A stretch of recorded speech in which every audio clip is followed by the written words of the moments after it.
Hallo, mein Name ist Hannah und ich trage heute mein Gedicht auf Englisch vor. Short introduction. We buried a friend this year. I personally buried my best friend this year. And the truth is, I miss her, obviously. And I find myself looking for her everywhere. And I find myself not finding her.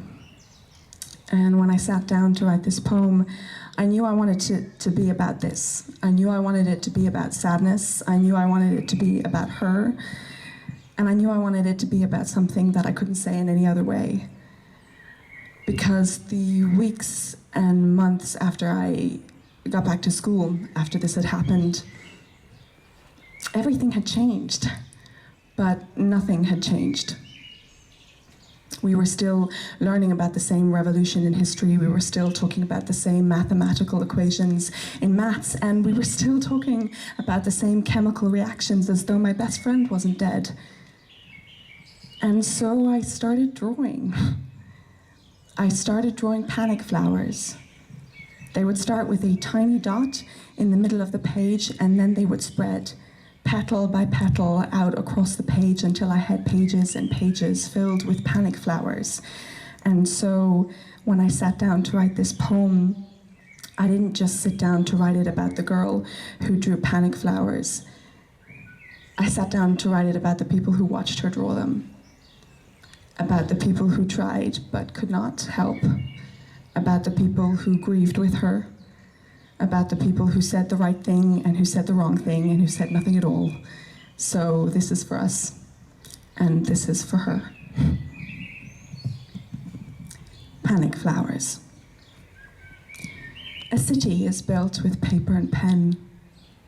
A human picks both up to take off and around, and then to write the city of grief, of silence and sound.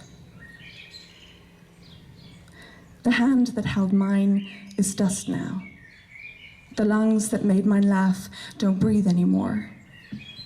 The year I turned 17, the sky fell, and for a while it lies here, resting on shoulder blades and living in my rib cage. And this is what I'm learning of loving and losing, how death is not a singular thing, and hope flies painfully when it wears only one wing. And say anything, they say, and don't make it cliche. Tell me the truth about grief as you feel it each day. And I think I know what I would say. I don't think I'd say anything. I think it would be deep. And to start it deeper, my lungs would contract and the abyss seem steeper. It would flutter past my ribcage and explode from beneath my shoulder blade, and there'd be little stopping me now. This great man-made mound as I shudder and splutter, a human being, without a word to utter.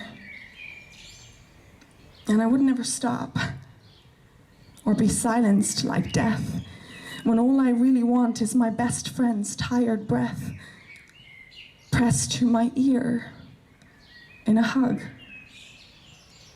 You see, I miss her. A ghost with specific fingers. I miss her eyes when a joke doesn't need to be said out loud. I miss her singing in off-key falsetto to a pop singer's final countdown. I miss the food we used to eat together because it doesn't taste the same anymore. And I miss my teammate who held me when I was sore. And oh God, where have all our what-ifs gone? The last things I said to you were promises I never got to keep. So now when I lie down, I less cry, more weep. I nestle into the ground to be held by whatever resides there, and they may scream pity, but I find pride there. Dear friend, the space you carved was endless. Now something that was once here cannot be filled again. To know you must keep walking, even after an end. To be always well aware of the grey that hides outside where we cast our eyes. This is where my loss lies. Come, let's watch flowers grow on the grave of her skin. Hope to let the boats of unsaid cargo continue out to sea, where now they may only swim. For in the end, in a meadow of green. We are little forget-me-nots singing with quiet glee, and voices so very devoid of power that hope is the water that cannot drown the flower. Thank you.